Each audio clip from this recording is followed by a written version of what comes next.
And I knew everybody would be happy after my trip through the United States when the devil went down to Georgia and Florida and all over. I went everywhere. They were going to be so happy when this boy finally went back to Canada. They used to beg me to go to Canada at the end, back to Canada. They're happy that there's that little border in between us. And I'm happy there's that little border in between us, too. Not for any reason. I just liked being Canadian as too. And I like my time down in the U.S., don't get me wrong, but I was down there for 7 years when I was young, and I did a lot of schooling. Yep. But I'm very happy to be back. I've been back for 10 years. So I've been in Canada for 20 years, born and raised.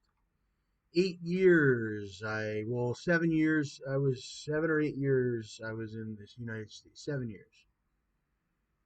And back in 2010,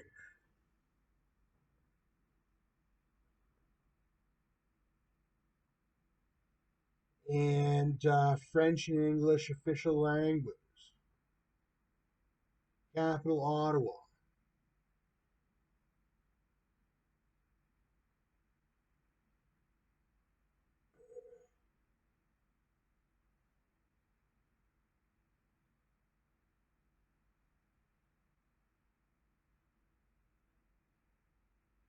That was just 1 second of our, well, that was nothing.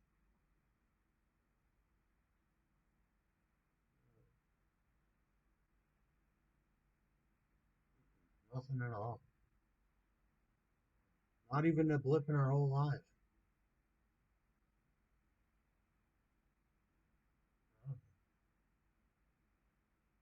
I enjoyed the best McDonald's when we went into the West Edmonton Mall. Movie theaters and blah, blah, blah. And JD and his Batmobile. So JD came and picked me up in the Batmobile.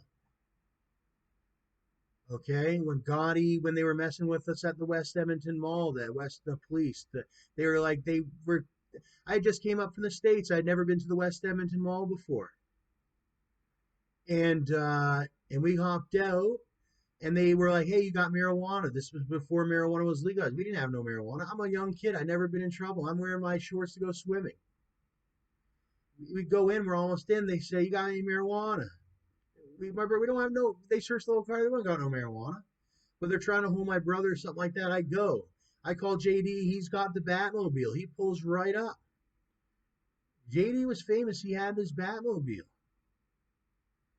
and uh, then we picked my brother right up. We skirted off in the Batmobile. Gotti's had the BMW. We had a nice lunch inside.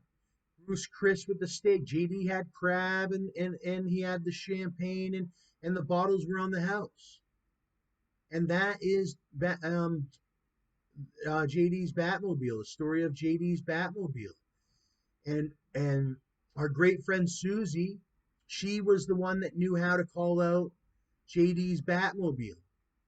And I had called Susie and I said, "Nick's in trouble. We got to call out JD." If we, well, I didn't say that. I said, "Nick's in trouble." She said, "What do I have to do? Do I have to call JD to tell him to bring out the Batmobile?" And he brought out the Batmobile. He came, picked me right up. He was there in a flash. And then and Gotti there too.